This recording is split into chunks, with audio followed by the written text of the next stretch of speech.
So I was just sitting here, watching my favourite show, JOJO! Bizarre Adventure! Golden Wind! When I stopped to think, what makes this series so iconic, different, and memeable? There's something about the show, other than its innate ridiculousness, that pops itself out as funny, empowering, and weird. And I think I've worked it out. It's the designs. Yada yada. That buff physique mixed with that slender face. The deep masculine voices combined with the feminine posing. JOJO'S Bizarre Adventure seems to combine masculinity and femininity perfectly in its movements. And then I got thinking, isn't that what I like about anime in general? For years, I was under the common misconception that the shonen and the seinen genres were designed for boys. I couldn't have been further from the truth. The truth is that those genres are targeted for male and females.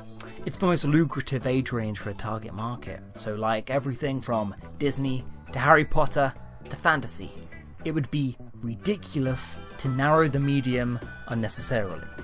Shonen has a mass target audience, and with that, there comes a need to include everybody.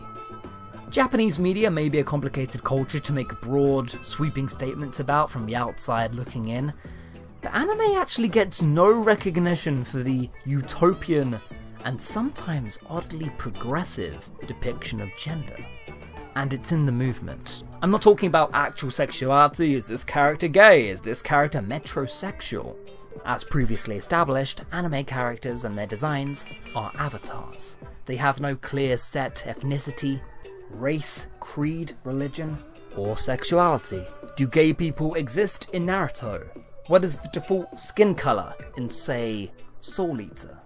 There aren't really clear-cut answers to these questions, and I think some of that applies to gender as well. Now, am I going to sit here and say Japan is a very forward-thinking, progressive country? No! Of course I'm not going to say that. That would be the most ethnographic off-base statement I could make. But in terms of their literature, it's a very different story. Trust me, anime is not perfect. But in what other medium would you get a show like JOJO'S Bizarre Adventure? This world, the entire cast of characters are hybrids of masculinity and femininity. It's the strongest of both. Usually, that trope is just reserved for villains. If you've seen one anime in your life, or any samurai movie, you will know that the archetypal Japanese villain is a fool, more like a court jester, a thin, skinny, slender shit-talker. And this archetype comes through a lot in anime. Hell, they're usually my favourite characters. But I was getting one thing very, very wrong. Blonde, pretty boy characters like Daedra, Mello, or Dio are curiously not anything to do with sexuality. From a Western point of view, they may look female-coded. I was under the impression that Shinji from Bleach and Deidara from Naruto were metrosexual males. Not necessarily. In Japanese culture, that look is not indicative of their campiness or sexuality. It's just a trope. Different cultures have different ideas and standards of beauty. That alone shows different attitudes to gender roles. In some pockets of Japanese culture, the two are actually very fluid, and often fused together counterculturally. But I'd say the designs for the JoJo crew actually stems more from punk rock. Or glam rock, depending on which series we're talking about. Fittingly, both of those music genres were huge in Japan, which is why we even have JoJo and the majority of Japanese anime archetypes in the first place. Sephiroth, Orochimaru, Frieza, it's no wonder nor coincidence that this lot are branded with feminine connotations. Is it somewhat dubious that all of these feminized characters are villains? Yes, but Western storytelling also has a habit for queering bad guys. For comparison, let's check out Frieza from Dragon Ball Z. White and purple colouring, round, slender, small frame, a screechy, high-pitched voice, and those pursed lips. Here's the thing though, Frieza was not intended to be viewed as a gay or feminine character.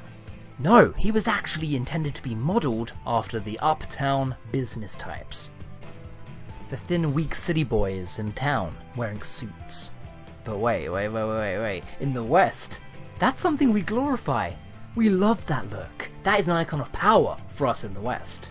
But JoJo does have Western influences, following our ideas of beauty and power. To have muscly, sensitive characters who care about their hair or openly cry is pretty great. They have the appeal of a boy band.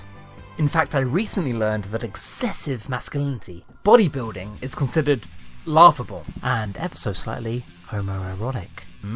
So in their source material, Dio, Kenshiro, Jotaro, peak femininity.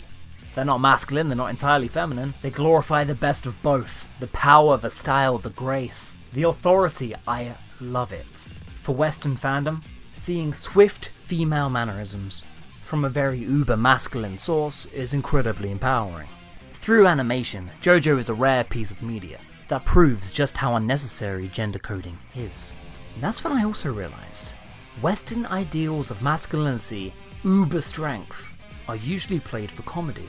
Kamina, Bobobo, Armstrong, all comedy relief characters. No, because the Japanese model of strong masculinity is an Itachi Uchiha type.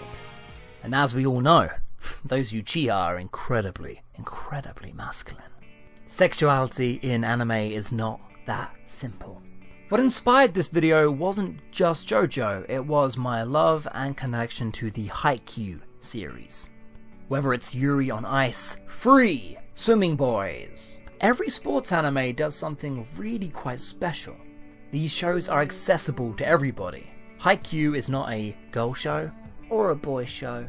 Instead, sports anime maintains an equal audience of male and female viewers by portraying its cast of characters as superstar idols.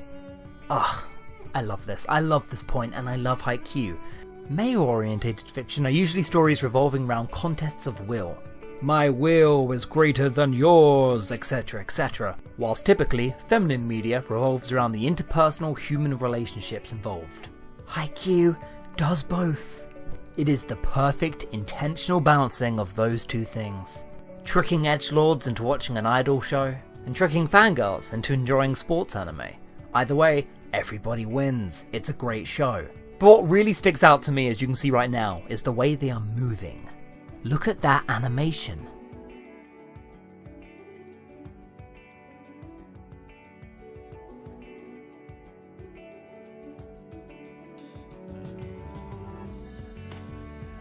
Not only could you rank this character as a masculine badass on the forum, but you could also definitely write fanfiction about him.